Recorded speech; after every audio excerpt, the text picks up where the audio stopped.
Hi, this is James from Tabletop Gaming Guild, and today we're going to take a look at game Herbaceous. This is published by Pencil First Games and is a 1 to 4 player game. In the game Herbaceous, you're trying to plant the most herbs to gain the most points before the deck runs out. Let's go ahead down the table here. I'll give you a general idea how the game plays, and then we'll come back and I'll give you my final thoughts.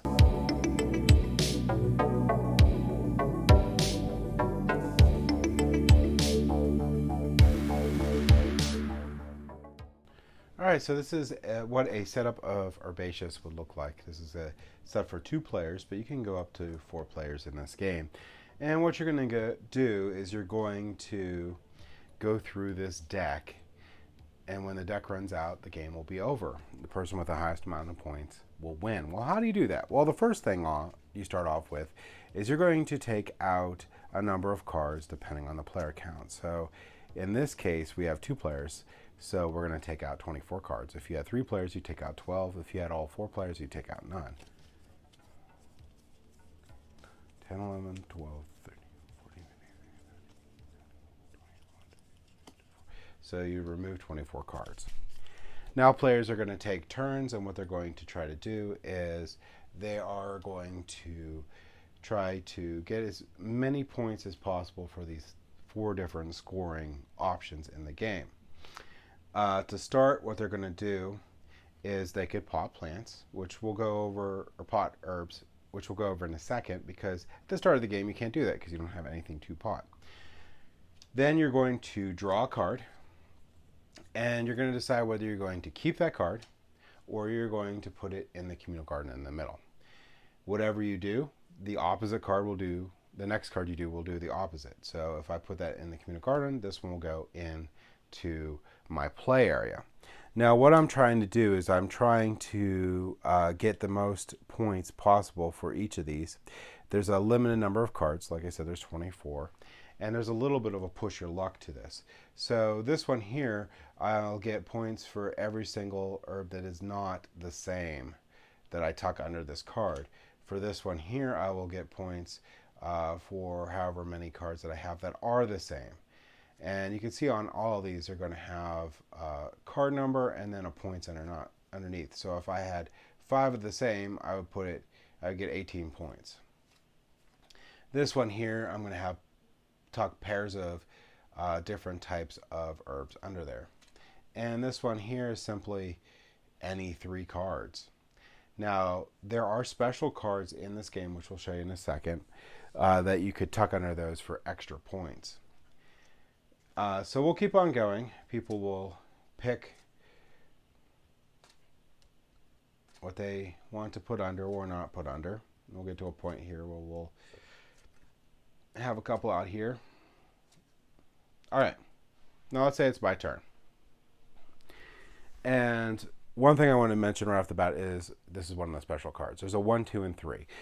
If I place the 1, 2, and 3 under here, they actually count as bonus points. So I'll get an extra point.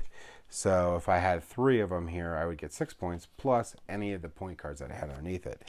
If I plant all 3, 1, 2, and 3 on the first one to do it, then I'll get 5 extra bonus points. So I'll get this bonus point card there. So that's another thing to work towards. But one of the cool things about planting is it's not just what's in my row, it's also what's in the communal garden. So let's say that I want to do the pairs one. So I have 2 bay, I'll take the 2 thyme, and then I'll take the 2 sage, and then so I have 6 of them. I'll take all of them, so I did take from the communal garden also, and then I will place them under this one. Now once I do that, I'm done. I can't do any more with this. That scoring option is completed. And at the end of the game, I tuck 6 under there, so I would get 12 points. So you have to time when you're going to take these things as best as possible, because you don't necessarily want to keep this going and allow your opponent to get all those points.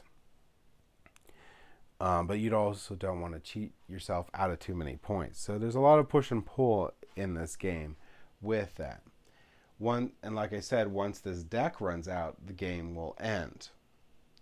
So I did pot my plant here, just to reiterate that you also have to do that first. So I potted the herbs, but then I also have to plant. So I'll pick whether I want to put this in here, give it to myself, or put it in the communal garden, and then do the opposite with the next.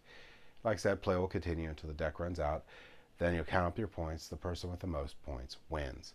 Let's go ahead back up the table here, and I'll give you my final thoughts on Herbaceous.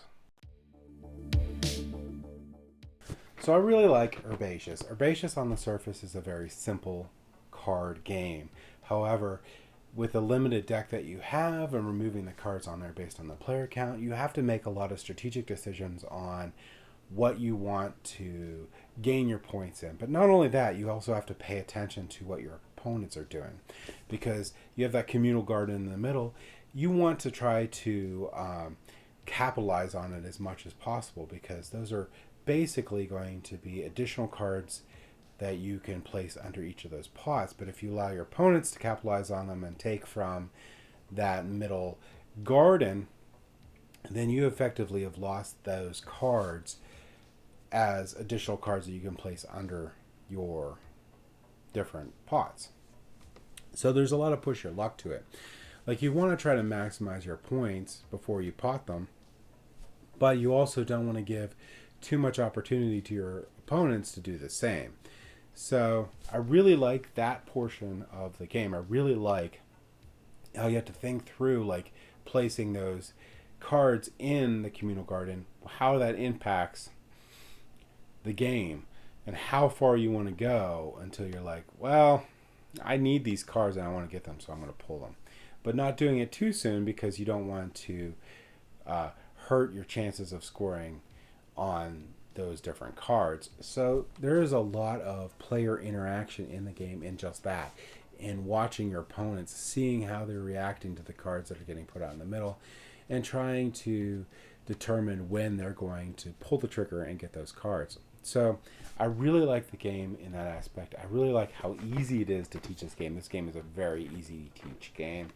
You can teach it in like 5 minutes flat and start playing.